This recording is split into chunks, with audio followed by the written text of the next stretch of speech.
ბაჩო ჯიქიძე ამბობს, რომ უფრო საავტორო სიმღერების შემსრულებელია, ვიდრე კომპოზიტორი ან პოეტი. მე კი მგონია, რომ ეს ახალგაზრდა კაცი შეხვედრა არა მუსიკალურ სტუდიაში, არამედ სამედიცინო ტექნოლოგიების კომპანიის საწყობში, რომ დაგვინიშნა, იქ სადაც მუშაობს და დღის ძირითად ნაწილს ატარებს, პირველ რიგში სოციალური აქტივისტია. სალამი ბატონო. მუსიკოსი, რომელსაც ხან ვლადიმერ ვისოცკის ადარებენ, ხან ბობ დილანს თავისი სიმღერებით იფრცვის.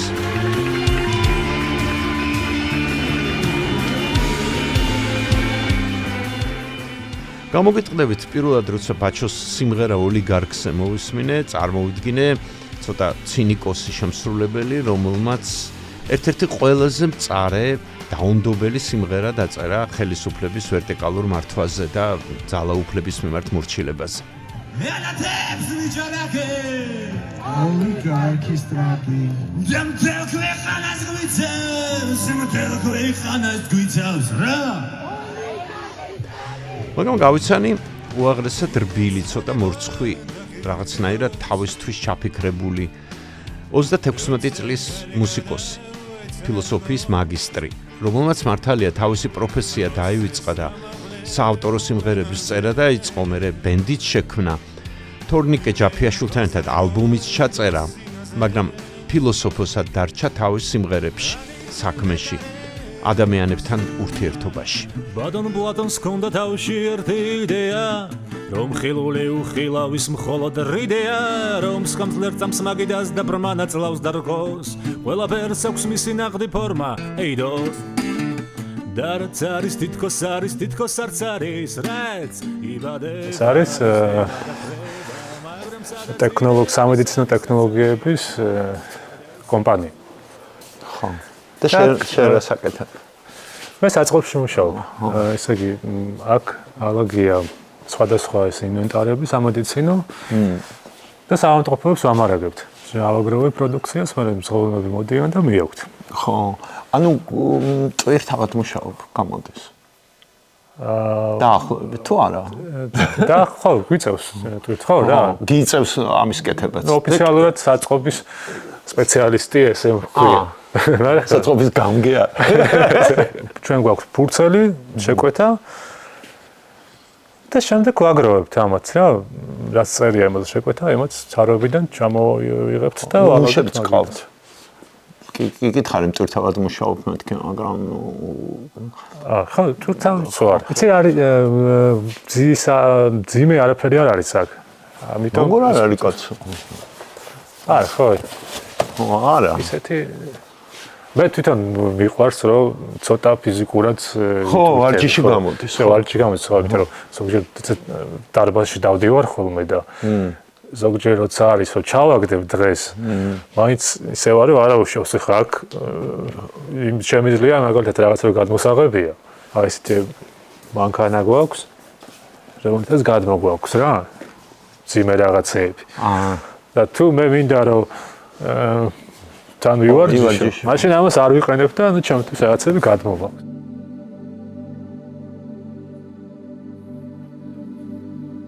საწყობში ცივა სამედიცინო ტექნოლოგიებს დაბალ ტემპერატურაზე ინახავენ, მაგრამ ბაჩოსთვის წუწუნი უცხოა.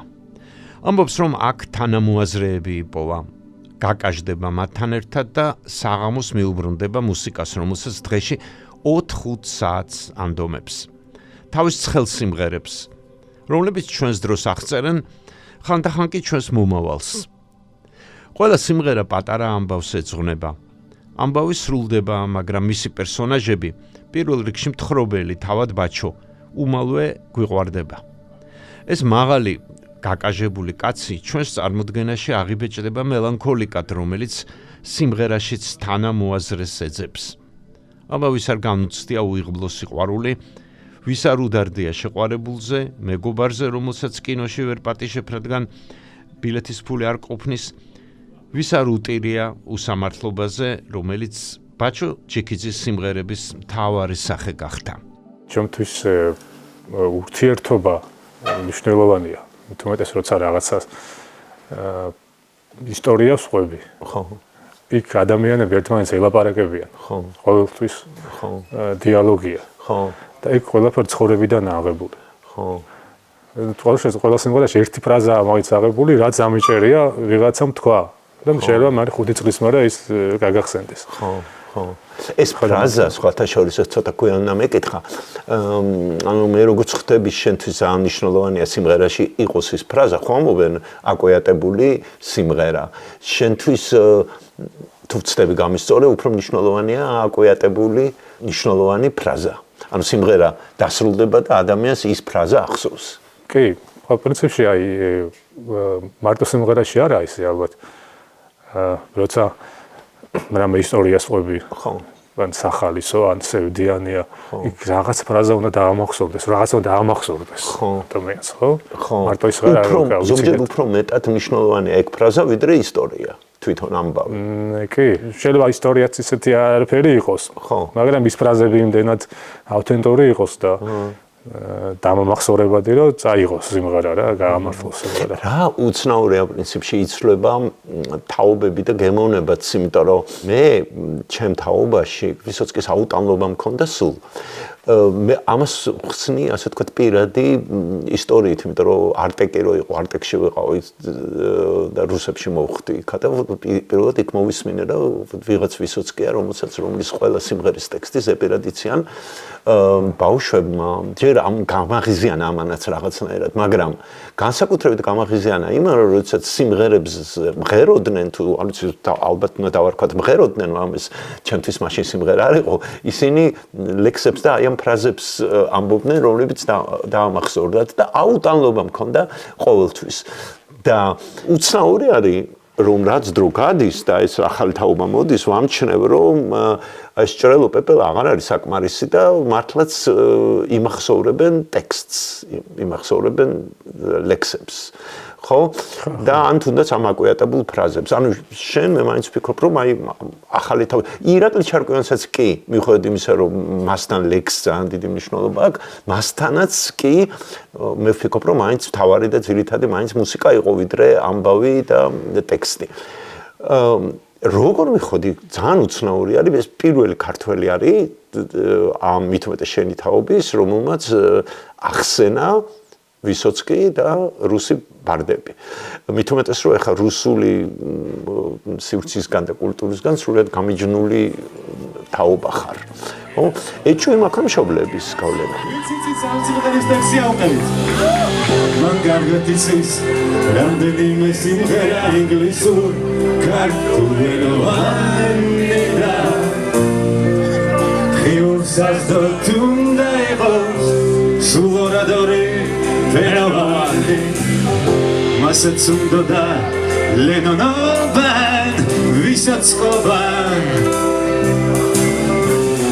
სახელგანთმულთა და ცნობილთა რიგში მოწყობან და კაცმა პაცემ კიდა ფეხზე დაიკიდა მიწის პროვინცია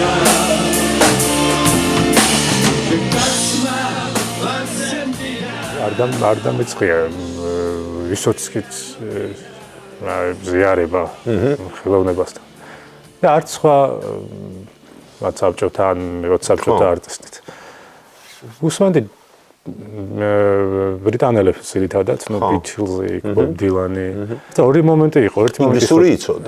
არ ვიცოდი. ანუ შენ ის დაგემართა რაც მე, ანუ მუსიკას უსმენდი. ინგლისური არ ვიცოდი, რუსული ვიცოდი, იმიტომ რომ ნუ ეხა აფხაზეთიდან ვიყავით და ბუნებრივია იქ. ხო, მივხვდი. ბავშვობიდან სულ ვიცი ეს რუსული რა, ისე არ ვისწავლია სკოლაში, მაგრამ ინგლისურს ვსწავლობდი, მაგრამ ანუ მაშინ ხაი ტელევიზორში რუსული კინოები გადიოდა ყველაფერი და ინგლისურს ეხა არა უცნაური არის ეხა ბობ დილანი არ მე ძალიან მიყვარს ბობ დილანი და უკვირთ ხოლმე რომ როგორ შეიძლება ძალიან კარგად არიცოდე ინგლისური და ბობ დილანის მუსიკა მოგწონდეს, მაგრამ მუსიკას უსმენდი. მუსიკას ხო, მუსიკასაც და ჩვენი ერთ დღეს მოусმინე ვისოცკის. ხო, დილანს და დანარჩენებს მუსიკას უსმენდი და ვისოცკის რომ მოусმინე მე რა მომენტი იყო, იცი, ერთი რო ტექსტი მესმოდა. მეორე ის მომენტი იყო, რომ ბენდი არ მყავდა მარტო ვიყავი, ეს გიტარა მქონდა, მეტი არაფერი. არც აპარატურა მქონდა, ერთ რაღაცა სიმღერა რო დაწერო, აი ბიჭლზევით მაგალითად, ხო, რომ იბაძო მათ. მე იმას სჭირდება მთელი ამბავი, ხო? და ამას რომ მოусმინე, რომ მეთქი მე შემილია ესე, ან დღეს დავწერ და ხვალ დავდებ, ჩემთვის მნიშვნელოვანი იყო, პრინციპში ხაც ესე არის, რომ რაღაცას რო გააკეთებ, უცებ მინდა რომ გამოქვეყნოს და ის შეფასება სხვა მოусმინოს და ჩვეულებრივ ნორმალია. ვინც მაგას უარყოფს, ის ხო ძირითადად ფარისეულობს ხოლმე, რომ ჩემთვის ვაკეთებ. არც ერთის არ ნიჭერა. ეგ მეზარებოდა, რომ ეხლა დაკვრა ისწავლე, მე ბენდი შეკრიბე, მე ფული იშოვე, რომ სტუდიაში მიხვიდე და მე ისა და მე გამოქვეყნე სიმღერა. როცა აგერ ეს კაცი მღერის გიტარა აქვს და მეტი არაფერი და ის Skype-ის მიკროფონი მაქვს, ის რაღაცა 5 ლარიანი და დილით დავწერ სიმღერას და საღამოს ჩავწერ და ამისთვის რა საჭირო არაფერი ის რაც მე ვიცი გიტარაზე 3 აკორდი და ისტორია. უბრალოდ რომ დაიწყებს მოსმენას ადამიანი ბოლომდე გავიდეს. არ გამორთოს როში. და დასამახსოვრებელი ფრაზა ამ ისტორიაში, ხო? ხო, ნუ ის მე და მუსიკა როგორ დაიწერა? ჯერ ისტორია იყო და მე იყო მუსიკა? აი ეს მუსიკა რომელიც მე მაკლია ამ რუსულ ბარდებში სულ. პირველი სიმღერა იყო, მე მგონი აი ესეთ რა ვთქვა ამ ვისოცკის სტილში. პირველი იყო მომინდა შარდენზე სიმღერის დაწერა. რომ აი რაღაცა შარდენზე გავდივარ. უბრალოდ გოგო მითხრა რომ პაიმანზე დავაპატიჟე და გოგო მითხრა რომ შარდენზე მინდა წასვლა და ნუ მე არ მინდა შარდენზე წასვლა, იმიტომ რომ ფული არ მაქვს. და თავიდან იყო ეს იდეა. და მე ავიღე ეს 3 აკორდი რაც იყო და რომ ნახე რომ მეც მაინტერესებდა უკვე რა, რომ დავიწყე რომ ერთხელ ერთ მოდელ გოგონას პაიმანი დაუნიშნე, გავდა იგი ხელოვნების შედევრს და უკვე მაინტერესებს საით მივდივარ, რა ხდება. და რაღაცნაირად საინტერესო ისტორია გამოვიდა, მაგრამ საშინლად ჩავწერე. ეხლა ბენთან ერთად 1-2 ჯერ დავგვიკრავს და მაგრამ რამდენს აღელვებდა ეგ ისტორია. მან თქო ეგ არის თავარი რომ შენი ამბავი სხვებისთვის უნდა იყოს კიდე გასაგები. აი გეტყვი რამდენ ბიჭს რომელსაც უნდა გოგო დაპატიჟოს და იმას შარდენზე. ხო, ბევრს და სხვა შორის პირველად რო დავდე ეხა იქ Facebook-ზე ვდებდი მაშინ ეს YouTube-ი. Facebook-ზე დადე პირველად YouTube-ზე. Facebook-ზე ვდებდი ჩემ კედელზე და მე იქიდან. და იმ დროს არ იყო მე მგონი ბევრი რაღაცა. მე რაღაც ისე საჯარო ბიბლიოთეკაში რაღაც საღამო გაიმართა. სადაც პირველად გამოვედი მე ესე ხალხის წინაშე. ხო და მან ვიმღერე პირველად ეგ სიმღერა. და ნუ ცოტა ისე პათეტიკურად შევასრულე და მაშინ მართლა ვისოცკის ბაზავდი და ის რაღაც თავის მიმიკებით და ის. მაგრამ რო დავიწყე ისე დაიწყო სიცილი ხალხმა და ისე მოიწონა რომ მეთქი ახლა მუშაობს ესე იგი რა. აი მე დავიშნე მე გადაიგი ხელოვნების შედევ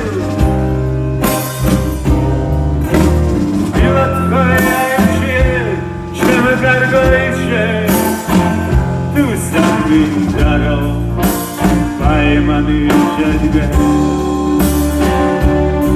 მე დიქრი შანკი თვალება სულაც არ დაუწია სულარიხო ბევრი წამინადანე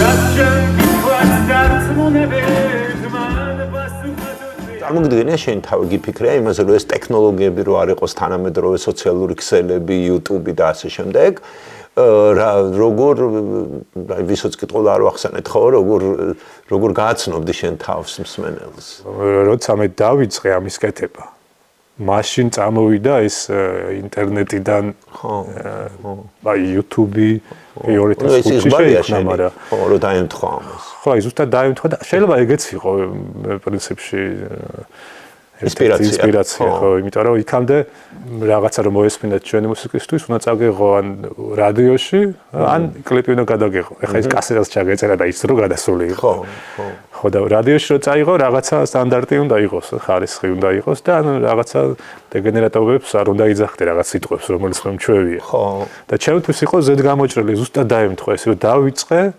მაგრამ ამ გამოზარმოც ულტიმატური სიტყვები იყო უკვე ამ შენს საჯარო ბიბლიოთეკაში კონცერტზე. არა, ლირიკულში ძალიან არ არის. ლირიკულში არა, აი ფროიდზე დაუწერე სიმღერა პირველი და იქ იყო. ანუ ეს მოთხოვნილება როგორ ჩანს მაინც ამ ჟარგონზე და კი, არის ულტიმატურ სიტყვებზე ასე თქვა არის და შენგან აქვს ეს მოთხოვნილება. ხო, მე ეს ცოტა ხო არ გაღიზიანებს. ისე როგორ არის ცხოვრებაში მე საერთოდ არ მიყვარს ულტიმატური სიტყვა არ მიხდება. თუმცა სხვა რო ამბობს პრობლემა არ მაქვს, ანუ ვისაც უხდება, მე არ მიხდება. მაგრამ იქ მოითხოვს რა ის ვანერად ვერ იტყვი. რაღაც მომენტებში არის რომ ეს მithumedes როცა შენ იმ ტიპს ხატავ ვინც ის ელაპარაკობს და ეხა ესე უნდა თქოს და ის გეთაყვას და რაღაცა შენ ჭირმეს იმ დროს ვერ იტყვი. იმიტომ რომ ისე ავთენტური აღარ იქნება, ბუნებრივი აღარ იქნება. და ეს რასაც შენ ხა ამბობ, ეგ პრობლემა არის არა მარტო მუსიკაში, ქართულში, ზოგადად ლიტერატურაში, კინოში, ადამიანები ისე ლაპარაკობენ როგორც არ ლაპარაკობენ ცხოვრებაში. და ბევრი ამას ვერ გრძნობს სიყალბეს. ეგ არის დიდი პრობლემა, სერიოზული, მაგრამ არის მეორე საშიშროება, რომ შეიძლება არც თუ ისინი ჭერმა კაცმა ამაზე ითამაშოს და გაასაღოს თავი ძალიან ასე ვთქვათ ბუნებრივად და ასეთებიც გვაქვს. უკვე მომბაძველებიც გაგიჩნდა, ხო? თუ არა? არა გელი. ჯერ არ არის, პრინციპში ეს ეტაპი და ესეთი სიმღერები უფრო დასაწყისი იყო ჩემთვის და ამ ბოლო დროს უკვე მე მაგას მივხვდი, რომ არ არის ეს საკმარისი, რომ უბრალოდ გარითმო რაღაც ისტორია და მოყვე. მუსიკალურადაც უნდა იყოს. მაგიტომ ბენდი ყავს. ხო. და ეხლა გეხმარებიან კიდეც ისინი. კი, ანუ პრინციპში მე უკვე როგორც ბენდი ისე ვარ. ესე ვთქვათ, ბოლო მონაცემით სახელი ქვია ბაჩოჯიკი და ესეთი ბიჭები. სრულითხოვების სახელებს. და კონცერტებზე უკვე უკრავთ არის რაც აი ამ ტიპის სიმღერები რა. რაც გამოვიდა გადავაკეთეთ ბენდის ფორმატში და მუსიკალური ძველი თავისი დრამატურგია მივეცეთ და ფერები მონოლოგური სიმღერები შეიძლება ხო ხა კონცერტზე არ ვარ ესე რომ აი გავიდა აი მომისმინეთ ეხლა აბა რაღაცა ხო და ამასთან ერთად უმეტესი სიმღერა უფრო ისეთია ლირიკული რომანტიკული და ანუ სიმღერა არის რა და პრინციპში ხო შენ რას თქვი ეს უკვე ჩამორჩენილი არის დროს თვითონ ჩემთვისაც. უბრალოდ დავდგე და ვილაპარაკო, ამიტომ მაგრამ არ ქონია ესეთი შეგრძნება, რომ აუ ესენი ისევ ვთხოვენ იმას, რომ ძველი ბაჩო ვიყო. კი, ისე არის, თავი ძველი ბაჩო დარჩება. ანუ ეს გული დარჩება, მაგრამ ის ქერქი, ასე ვთქვათ, შელამაზდება. აი კონცერტზე მაგალითად ერთი იმღერე, მეორე იმღერე და ნუ ის მაინც თქვა გთხოვენ სიმღერას ოლიგარქზე მაგალითად და უკვე გეზარება. თუმცა ალბათ ძალიან მნიშვნელოვანი აუდიტორია, მნიშვნელოვანია ვის უმღერი იმ მომენტში, ხო? მაგაზე ხო ეგ ყველა არტისტს, ბევრი არტისტს აქვს, რომ ერთი სიმღერა არის რაღაცა. ხო მე რაც ახლა ეს ამბები დადრიალდა, ხო ოლიგარქი. ანუ ეგ რო დაიწერა ეგ სიმღერა, მაშინ ეს ამბები არ იყო. ხო, მაშინ არ იყო, ხო. მაგრამ ოლიგარქი იყო. და ეს რო დაიწყო ახლა ნუ ხა ვიღაცა მოდიან მარტო ამ სიმღერისთვის რაღაც. და სულ ხა ბიჭებს ეუნები რომ აი ხა ერთიც და მორჩა. აი ხა ერთხელ ვიმღეროთ ახლა. შემდეგ კონცერტზე, მოდი შემდეგ კონცერტი ისეთ სიტუაციაა რომ მაინც უნდა იმღერო. ნუ ხა ესეთ სიტუაცია მოდი ეხლა და აი ეს 1-5 ეგრე ეგრე გამოვიდა, იმიტომ რომ სულ ეს თემა არის აქტუალური ამ ბოლო დროს, რაც კონცერტებს ვაკეთებ. ხო.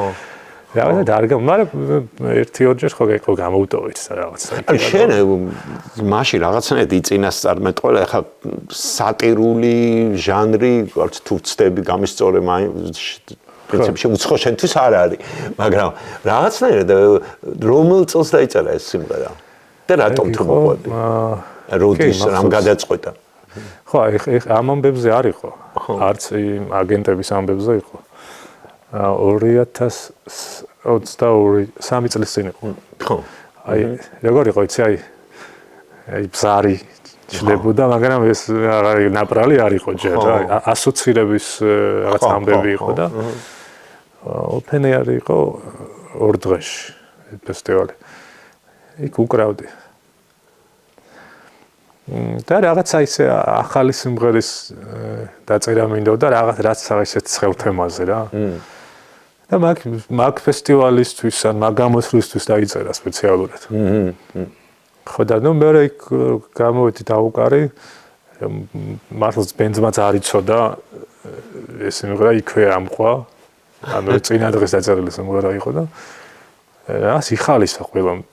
და მე ნუ ჩამოვედი აღარც მახსოვდა უკვე ის და რაღაც დღეები გავიდა მე მეგობრებმა მითხრეს რომ ხედავ რა როგორ იწინასწარმეტ ყველა გეთხოვდნენ და ჩაწერეთ. ხო მე ჩავწერე და მე ერთი წელი არაფერი რაღაც ეხაც არ აქვს ეხა ის ბევრი ნახვა 100,000 ნახვა არაფერი არ არის საქართველოს პირობებში მაგრამ აი ერთი წელი თუ ორი წელი ისე იყო რომ საერთოდ მე მგონი 2,000 ნახვა ქონდა თუ ხო და მე უსებ იცი რა ბევრმა არ იცის მაინც ჩემმა თაობამ ბევრმა არ იცის და ეხლა მე თუ მკითხო ძალიან კარგი მოსასმენი იქნება რუსთავის აი სხვა სიმღერით გამიცნო სამთავრობო არ გავახსენე ხო მაგრამ ეს სატირა და სოციალური თემა მაინც არ შენთვის არის მნიშვნელოვანი პირველივე შარდენის ქუჩაც სოციალური თემა არის ანუ ამის გარეშე არ შეგიძლია თუ აი გიყვარს აი სუფთა აპოლიტიკური ლირიკული შენი სიმღერებიც იცი რა რაც და მე ზოგადად ის ტიპი არ ვარ რომ დიდად რაღაცები მაწუხების როგორ გითხრა შეიძლება ცოტა გამომივიდეს ახლა მაგრამ აი იცი რა მე გული მწყდება იმაზე რომ ეგეთი ქვეყანა რომ იძულებული ხარ მე არ მინდა თქვა სიტყვა კონიუნქტურა მაგრამ ყოველ შემთხვევაში რაღაცა გააკეთო რაც დროებითი არის იმ მომენტში არის აქტუალური იმიტომ რომ მე სატირას რო წერ ახლა სატირას რო წერ ის რაღაცა სიმძაფრე უნდა კონდეს ხო აი ხალხმა უნდა იცინოს მაგაზე და ძირითადად ახლა იცინე იმ პოლიტიკურ ვითარებაზე ეგ არის სასაცილო მტკივნეულია რა თქმა უნდა მაგრამ ნუ მეორე უთხრით რომ შევხედოთ და ხო თვითონ ეს ფაქტია სამწუხარო რომ ეგეთი ქვეყანა გვაქვს ამბობენ ვიღაც ანდრეჟიც არაბი ხმა უსხრობდა ჟენს რომ თორმე მაკედონელი იყო ბიჭების მდომელი ვიღაც მწერალი მან თომას კაცთან არჩევდა ხანთომარს რომ ვიღაც ოსკარ ვაილდი მეგაცე იყო თან დიდი მე პრინციპში თავს უფრო გრძნობ ლირიკოსად კი არ გრძნობ ესე მინდა ისე მარკეტინგზე მე არასდროს არ მიფიქრია და აი ყოველთვის რაც მინდოდა მომენტში ის მაღიზიანებდა რაღაც პოლიტიკური მაცინებდა წერდი მე მიყვარდებოდა წერდი შორდებოდი წერდი ხო და დანარჩენი ხო ალბათ მეტი უნდა მემუშავა ეხლა მე არ ვამბობ იმას რომ ეს მაგრამ ეს ყველა არ ქვია შოუ ბიზნესი ხო ბიზნესი არის და შენ ესე იგი ასე გამოდის რომ იმის ნაცვლად რომ ამ ასე ვთქვათ ბიზნესზე იფიქრო იმის მაგალითად რომ შენს გაყიდვაზე ხო ცუდი სიტყვა მაგრამ შენს გაყიდვაზე იფიქრო ესე იგი რითი ცხოვრობს ხო ეს ადამიანი მუშაობს ტრთავად კი აი აქ ხო თან როგორ არის არტისტი მე სულ ასე მეგონა რომ ჩემი საქმეა დავწერო სიმღერა და ორჩა მე აი თუნდაც YouTube-ზე ჩემ ატურთულ ძველ სიმღერებს დააკვირდე რა ფოტოები ადევს ეგეც ხო ძალიან მნიშვნელოვანია ან ყველაფერია ერთი კომპლექსური ნაწილია რაღაცა დავსერჩავდი Google-ში და პირველი რაც მოვიდოდა ის ფოტო დავადებდი ზედ აი ეს ძალიან მნიშვნელოვანია არ ვაქცევდი ყურადღებას არ ფიქრობ თქვა გჭირდება პროდიუსერი აი ისე რა არის ეგ რითი არის კიდე კარგი აი მოდი ხარ აქ გადაღებაზე ხო და ის ნახულობს როგორ ჩაიცვი. გეუბნება იცი რა დღეს ბაჩო ჯობია ესე ჩაიცვა ამ გადაცემას ეს უხდება მაგალითად არ ვიცი. ხო? ხო, როგორ მაცვია? არა, მე კარგად. ეს შემაცობა გირჩია რა თქმა უნდა. ასე ცოლი არის. ასე ცოლი გირჩევს. ცოლი არის ჩემი დიზაინერი. ხო და ხო ხედავ, მაინც ყავს. მე არ გეუბნები ახლა აუცილებლად რომ ვიღაც იგრა. ანუ არიან ადამიანები, რომლებიც გეხმარებიან, რომ შენი იმიჯი რაღაცნაირად ჩამოყალიბდეს, ხო? რა თქმა უნდა, პროცესში ვარ და მე სწავლობ ბევრ რაღაცას. არ ჯიუტობ. ხო, არ ჯიუტობ. აი ეს კითხავით, სანამ ცოლს მოვიყვანდი, მე საერთოდ არ ვაქცევდი ყურადღებას, რას ჩავიცვამდი. აი სცენაზე ისე ავდიოდი, ეხლა მწვენია. ისე რაღაცებს ვიცვამდი. ხო და ხო, იმის გარდა ბევრი რაღაცა არტისტი, ხო, იქ ვსწავლობთ მაგას. ჩვენ პრინციპში ისე დროში ცხოვრობთ, რომ ეს წარმატების კულტი ძალიან გაძლიერებულია, ხო, ადამიანებში და ეს იწვევს ამ ნევროზებს და ასე შემდეგ, რამდენი ნახვა გაქვს, რამდენი ლაიკი გაქვს და ასე შემდეგ და აგიჟებს ხალხს. ბევრი არის რომ გაგიჟებული არის ამ ნიადაგზე, ანუ სულ ამაზე ფიქრობს, დეპრესიაში აგდებს ასე. მე როგორც ხედავ შენ ეს დიდი ბოდიში, მაგრამ დიდად ნუ კიდია. ხო? მაგას ელოდი რომ მაგ სიტყვას რომ მაგას ეთქვი, მართლა კიდია. ხო და რატო ამბობ იმას იცი რომ ესე იგი კაცი რომელიც არის ესეთი პოპულარული მუსიკოსი, რომელსაც ალბათ ჩავწერდით სადღაც დღეს რომელიმე სტუდიაში და აქვს სტუდია აქვს და თავისი იქ ბენდი იქნება ასე შემდეგ, ჩვენ ამ კაცს ვიღებთ და ვწერთ აი ამ გარემოში. ხო, ნუ ერთი რომ მას აბსოლუტურად არ ეთაკილება ეს, მაგრამ მეორე ის არის რომ ის ახლა როგორ გითხრა ვინა ვართ ჩვენ კმაყოფილი, არასოდეს არა ვართ კმაყოფილი იმით როგორ ცხოვრობთ ღმერთმა დაგიფაროს, მაგრამ რაღაცნაირად ისეთი შეგრძნება მაქვს რომ შენ ეს ამ ეტაპზე ყოფნის. არა, არ ყოფნის, არა. მეტი მინდა. მეტი ფული გინდა. მეტი მინდა რომ რასაც ვაკეთებ პროფესიონალური იყოს ყველაფერი. ეს მინდა ხო. მაგრამ ეს ამოვარდნები ეს მაინც ყოველთვის მექნება ალბათ, რომ აი მაგალითად დღეს აქ მომინდა ჩაწერა. და რაღაცნაირად ჩემთვის საინტერესო არის, რომ მოდი საწყობში ჩავწეროთ და არა სადმე ისეთ ადგილას, სადაც ხო. აი წარმოიდგინე თქვა შენი თავი, რომ ძალიან წარმატებული და მე მაინც გონია რომ ასეც იქნება და ნუ თქვათ ბენდთან ერთადო და ორკესტრთან ერთად ვთვლათ, ეგეც შესაძლებელი არის, რატომაც არა, დიდ ორკესტრთან ერთად. კი, და უკვე იმდენად პოპულარული, წარმატებული რომ პროდიუსერები ყავს თავისი და ასე შემდეგ, ეს დრო შეიძლება მოგენატროს აი აქ ყოფნა, აქ მუშაობა. შეიძლება ხო. იცი რა მესმის ეს განზოგადებული კითხვა, მაგრამ აი კონკრეტულად აქ ვარ ძალიან კარგად. აქ რომ მუშაობ. იმიტომ რომ ეს ჩემთვის თანამშრომლები ურთიერთობა ძალიან მნიშვნელოვანი. და ეგ მედიტაციური პროცესია რაღაცნაირად ჩემთვის, რომ ესე მუშაობ, ენერგიას ხარჯავ, ნერვები არ გეშლება, ყველა სამსახურში მეტნაკლებად გეშლება ნერვები, მაგრამ ნუ საერთო ჯამში კარგად ვარ და რაღაცნაირად მე სახში რომ მივდივარ. ისე თითქოს დაწმენდილი ვარ, რომ მე რაღაცის კეთება მინდება, წერა მინდება. და რაღაც ჩემი პატარა იდილია მაქვს ეხლა რა ხდები? ხო და მე ეს ფილოსოფოსის პროფესია ხო, ნუ ფილოსოფიურად ვუყურებ. ხო, ფილოსოფიურად ვუყურებ, კი. ხო. რატო არ გაყევი? სადღაც ვიმუშაო. ასე ვერ. მაიც. ალბათ მართლა ასე მერჩვენია. ხო. მაგრამ სიმართლე გითხრა არასდროს რომ გავყოლოდი იმასაც ხო რაღაცა დისციპლინა სიბეჯით ეჭირდება. ხარს არ მაცი? მე ჭობა. აი არ სწავლობდი რა, მოკლედ უნივერსიტეტში სწავლობდი ფილოსოფიაზე, მაგრამ აი რომ მეუნებიან რომ აი ეს აიკითხე და ისწავლე არ ვაკეთებ მე და იქ რომ გავყოლოდი ახლა უნივერსიტეტის საქმიანობას თქვა ესე.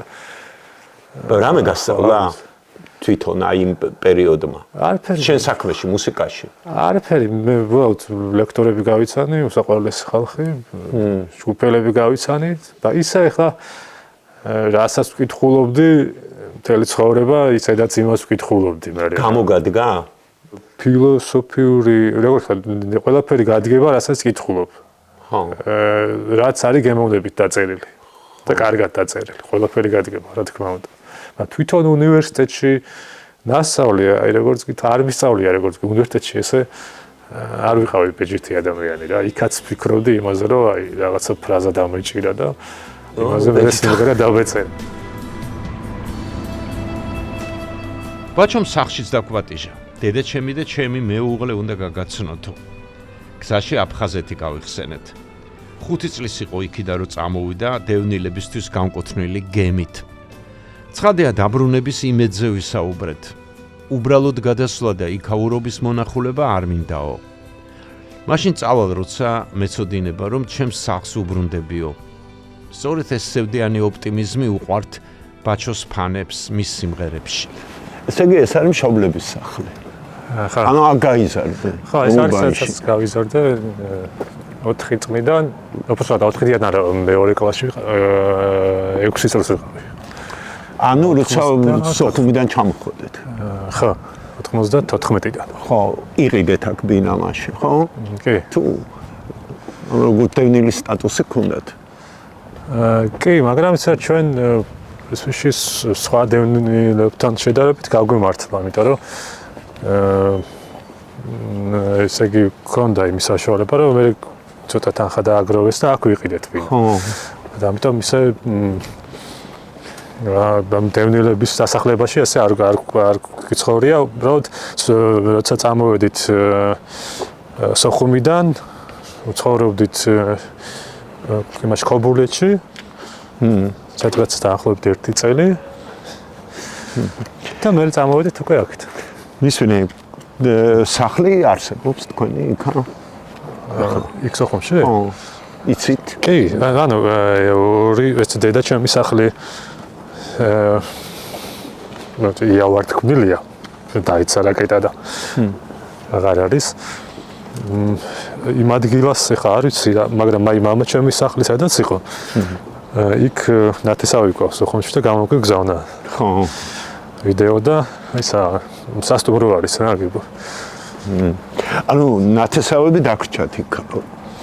ანუ რაღაც კონტაქტი გააქვთ. კი. თვითონ სოხუმში ნაკლებად აი გუდაოთაში არის ბიზაჩემი. გახსოვს კარგად. კი, მახსოვს. ნუ 4 წელს იყავი მართლა. ვიყავი 4 წელს ხო. მახსოვს, აი ბოლო დღე მახსოვს კარგად და რამდენიმე ეს ფრაგმენტი რა. და პრინციპში იმდენად მეხსიერება მყოფნის იმისთვის რომ ჩემთვის იყოს არა მხოლოდ ეს გადმოცემით ნათქვამი რომ ჩემი მხარია და მართლა ემოცია მაქვს ამ კუთხისადმი რაღაცნაირად და როგორ არის იცი რომ გიყვებიან მე დედა ხო გიყვებოდა რა და რაღაცა მომენტში შენ აღიდგენ ამას უკეთესად და ან შეიძლება არ გახსოვს, მაგრამ ეს მოყოლილის გამო უკვე გონია რომ რეალურად გადაგხდა რა, მე ესე მგონი. ხო, შეიძლება მასაც არის, კი.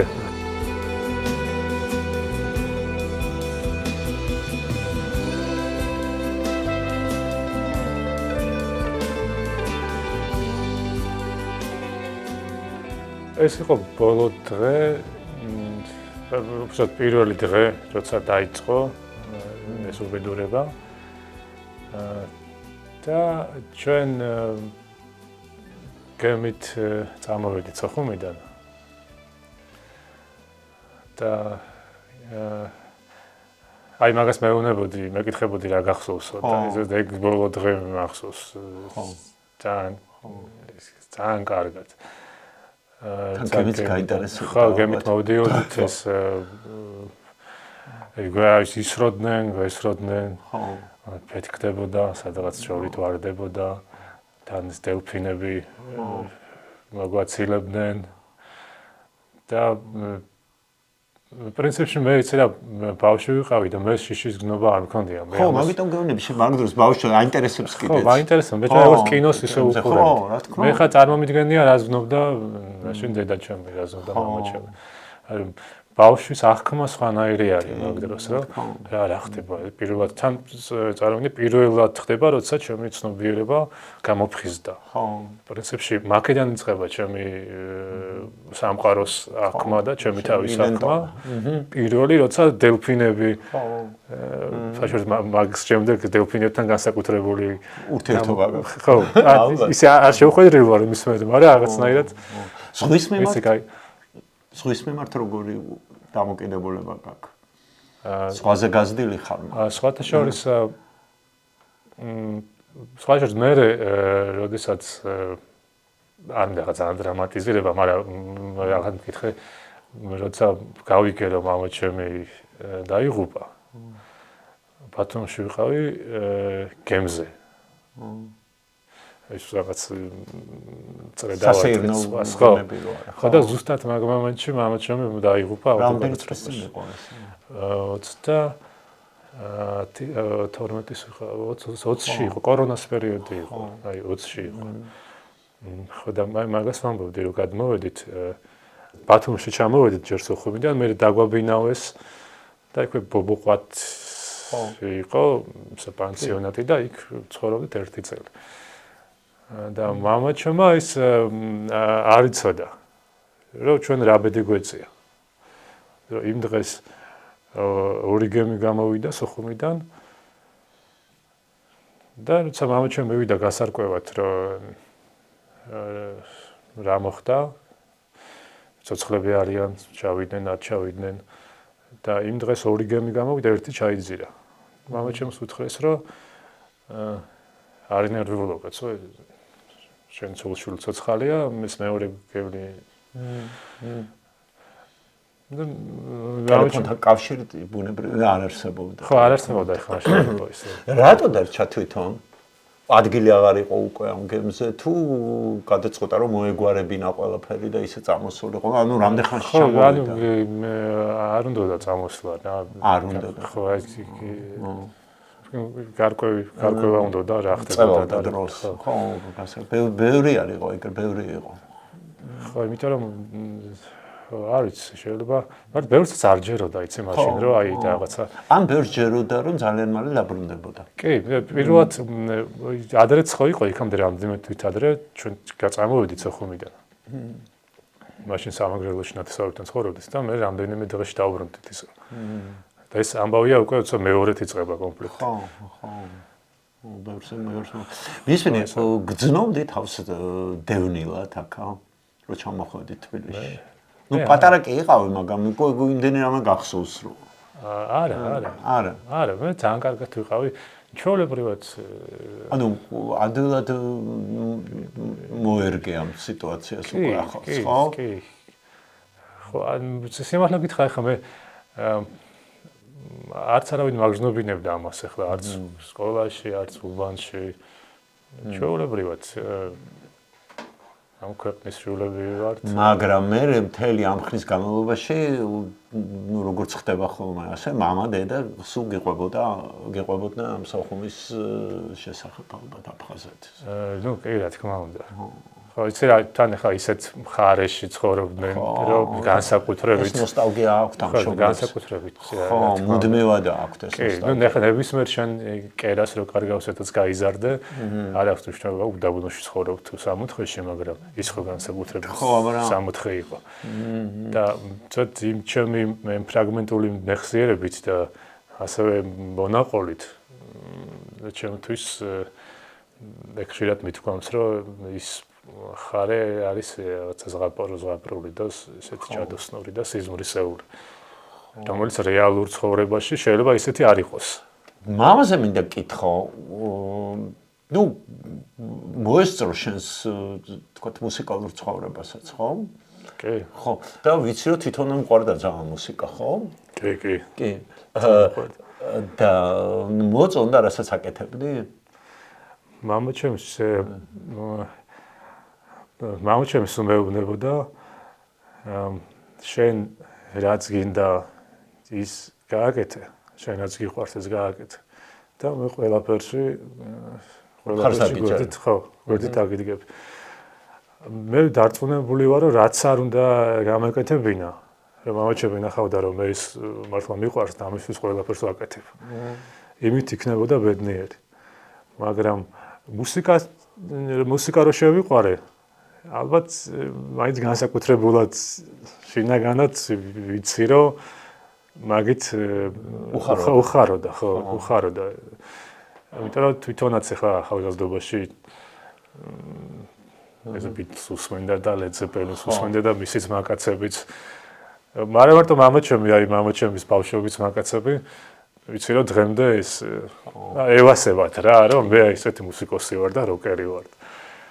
ხო და ერთი რაც გული მწყდება რომ პრინციპში რაც მე უკვე აქტიურად დავიწყე კონცერტების გაკეთება და უკვე ჩემ კონცერტებზე რომ ხა არა ვარ მე სახალხოთ რაღაც პოპულარული და ის შეიძლება არ იყოს ისეთი ანშლაგი, მაგრამ ბოდი ჩემ კონცერტზე იმდენი ხალხი რომ ძალიან კარგად ვართ ყველანი.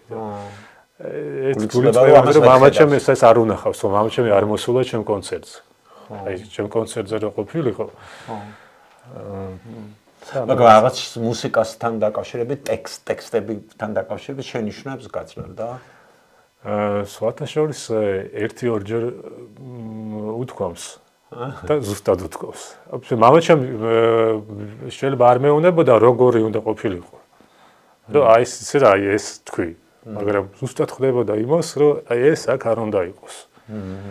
ეს აქ არ უნდა იყოს. ითვალისწინებდი? კი. დამჯერი შვილი ხარ? მე როგორც ვფიქრობ, როგორც უნდა მივუდგეთ აღზრდის პროცესში. რა თქმა უნდა, მამაჩემი არ ყოფილა მხრივ იდეალური და არ ყოფილა ამ საქმეში ექსპერტი. მაგრამ აი ეს დამოკიდებულება ქონდა, რომ გენდობოდა შენ რა. აი შენ გადაწყვიტე, შენ მოიფიქრე რა გიყვარს. მე ხო არ გეტყვი შენ რომ აი ეს ექიმი გახდი, ეს გახდი. კი, სულ მეუნებოდა რომ მაგას მეუნებოდა რომ შენ ეს საქმე რაღაცა საქმეს ისეც მოკიდე ხელი რომ მე შენ საყვარელ საქმეს ის გამოვადგეს.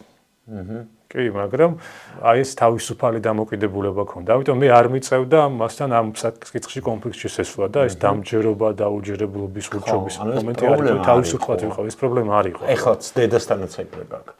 ხო. თქვა და ეს ჟარგონი და ეხმაინც თაობა არის. ამას იღებენ ჩვეულებრივად. იღებს დედა ჩვეულებრივად. არა, დედა ესე რამე ისეთ ეს სიტყვები რო თქვა ეხლა არა ამომაჭრებელი ხო და ამიტომ არანაირი პრობლემა არ აქვს. ერთადერთი ყოფილა რომ აი თუ ვიტყვი რომ ხო არის რაღაც პოზიტიური სიმღერები, არის ნეგატიური სიმღერა, ყველაფერი ცუდად იქნება. ერთადერთი ვთქვამ დედას რომ დაწერე რა ყველაფერი კარგად იქნება. აი ნეგატიურზე ნუ ამბობ ნეგატიურ. ანუ ოპტიმისტია. ხო. მაგხრივ უცხოს, მაგრამ ისა რომ ისე ჟარგონი მაგხრივ ძალიან თავისუფლად ანუ. ხო. არ არიან ესე პროფესიით და საქმით არტისტები, მაგრამ ეს გამგებლობა და მიმღებლობა ეს აქვს და რაც მთავარია ჩემი გაგება აქვს. შეიძლება მე უფრო ნაკლები გაგება მქონდა მამისადმი. ზოგადად ეს პრობლემა მცე როგორ არის მამა-შვილის ურთიერთობაში მაგალითად. სულ ჩვენ ვაქცენტირებთ რაზე მამამ უნდა გაუგოს შვილს. მაგრამ შვილმა რა უნდა გაუგოს მამას. თითქოს ნაკლებად არის ამ კუთხით აქცენტები დასმული. აი მე მაგაზე გული მწყდება რომ მამა ჩემი მე უფრო მიგებდა. და მე ყოფილა მომენტები რომ მამა ჩემი მოდის სახლში და ცოტა ნასვამია ლაპარაკის ხასიათზეა. და ამ დროს ვისთან უნდა საუბარი, თავის ბიჭთან უნდა საუბარი. ხო.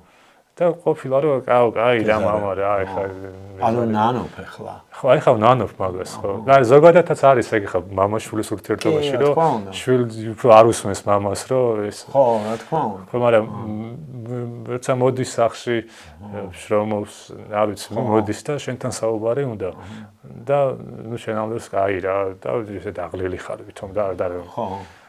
აი მაგას ნანოფ რა მეტი გამგებლობა უნდა ყოფილიყო ჩემი მხრიდან. დედა რო გეუბნება ყველაფერი კარგად იქნებაო. სწორს გეუბნება. ანუ ყველაფერი კარგად იქნება. ჩვენ ხო თქვით რომ რაღაცა გრძნობები ძაფრდება ძლიერდება როცა რაღაცას სადღაც პრობლემა გაქვს მეორე ძაფრდება ინტუიცია ძლიერდება ახლა ეს ოლიგარქის სიმღერაც გამოვიდა რომ ინტუიტიური სიმღერა იყო და ვერ წარმოიდგენდი რომ რამდენიმე წლის მერე ესეთი აქტუალური გახდებოდა და ესე იგი კარგი ინტუიცია გაქვს და დედას დაუჯერო არა ეს არის იმას კი არ მეუბნება რომ ყველაფერი კარგად იქნება გიგო ჩვენ ასე თქვი ხო ჩვენ ასე თქვი რომ კარგად იქნება მოდი ასე თქვი მაგრამ ფიქრობ ესე იგი რა გეუბნება რომ მოიტყოეო არა ეს სიტყვას ძალა აქვს შეიძლება ამ ხრივ ჩვენ თავს უთხარი პირველ რიგში რომ ყველაფერი კარგად იქნება ხო რომ დაიჯერო კი ანუ პრინციპში რომ მანტრასავითი მეორე რომ ყველაფერი კარგად იქნება ანუ ნუ დამჩხავიო რომ ამბობენ ხოლმე ძალიან ხშირად და კი ისეთი დროა რომ გაბრაზებული ხარ და სტრესული დროა და ისა და ისა მაგრამ შვიდად შეიძლება ის ადამიანი უფრო განაწყო იმ ბრძოლისთვის და უფრო დაამშვიდო. მე მგონი რა გეხმარება, იცი? აი რა სევდიანიც არ უნდა იყოს და სევდიანი პრინციპში შენი სიმღერები არ არის მხიარული. იუმორი გეხმარება. ანუ აი შეიძლება იყოს ყველაფერი ძალიან პესიმისტური, მაგრამ ეს იუმორი შველის იმას, რომ რეალურად რასაც დედა გეუბნება, აზრი საბოლოო იყოს ეგეთე, რომ იუმორით შეხედო. პრინციპში მთელი ჩემი დასაწყისი მუსიკალური მაგით იუმორი დაყვებოდა. ხო. და მეც რა არის, ახლა რა ვთქვა, გაბრაზებას, ანუ მე პრინციპში მთავარი რა არის ჩემთვის. რომ ხედავ რაღაცა ხდება, მოვლენა და მე მინდა გამოვთქვა ჩემი აზრი. ამ მოვლენასთან დაკავშირებით. მოხდა აბსოლუტურად აბსურდული რაღაც. ძალიან გაუბრაზდი. მაგრამ აი ბრაზით როცა ვიწყებ სიმღერის წერას, ხვდები რომ ანუ არ არის ბუნებრივი რაღაცნაირად. შენთვის არ არის ბუნებრივი. ხო, ჩემთვის არ არის ბუნებრივი, ხო, აი რაღაცა პირდაპირ და ეგრევე აწონასწორებ გადაობა. მაგით ხო, გადაობაში გადამღავს რა და შეიძლება შენ გადაობაში არ მინდა ვთქვა ეს. მე არ მინდა არავის შეურაცხყოფა მივაყენო. ვისაც ბრაზდები, იმასაც არ ვაყენებ შეურაცხყოფას. მე მინდა რომ ვისაც ბრაზდები, იმანაც რომ მოისმინოს ეს სიმღერა, შეურაცხყოფილად კი არ იგზნოს თავი. იმასაც გაეცინო საკუთარ თავზე, რომ უყურე მართლა ასეთი ტიპი ვარ მე. ხტი, აი ეს შეიძლება მეტად უფრო სასარგებლო იყოს თუნდაც იმისთვის, ვისაც ამას წერ. და არ არის რომ პირდაპირ აგინებ. იმას არ ვაფერ ხარ ვიც პირდაპირ ძახის და გაბრაზებული ეს ჩემთვის არის უბრალოდ ასე. გავიქცე.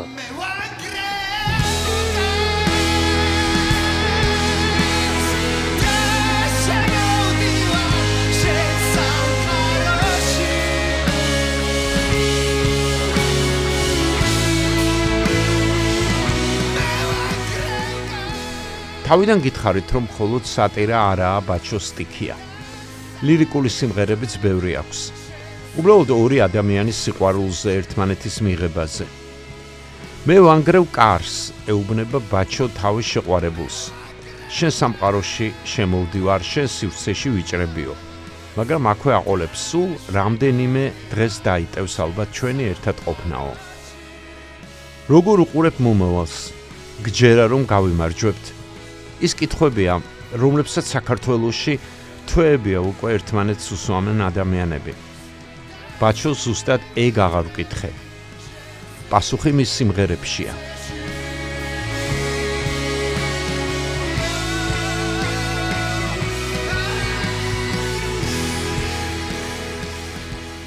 დაანგრე, კარი.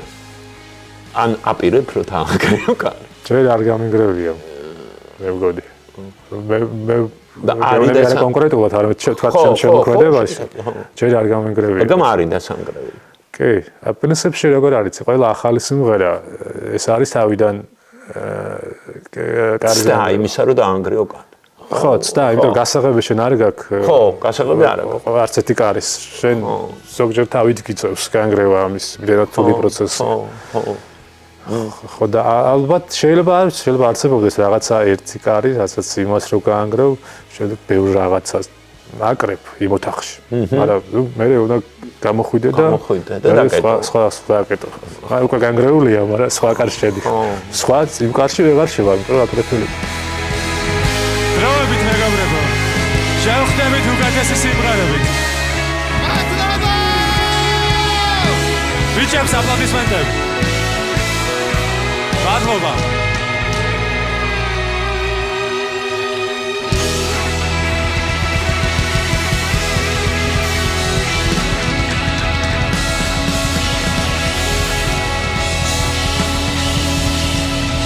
მადლობა რომ ბოლომდე გვიყურეთ. ეს იყო გადაცემა შვილი, გადაცემა ჩვენს ძველ და ახალ თაობებზე. რას ფიქრობენ ჩვენი შვილები თავიანთ მშობლებზე? როგორ აფასებენ წარსულს და რას გეგმავენ მომავალში? უყურეთ რადიო თავისუფლების სხვა ვიდეოებსაც და რა თქმა უნდა გამოიწერეთ ჩვენი YouTube არხი.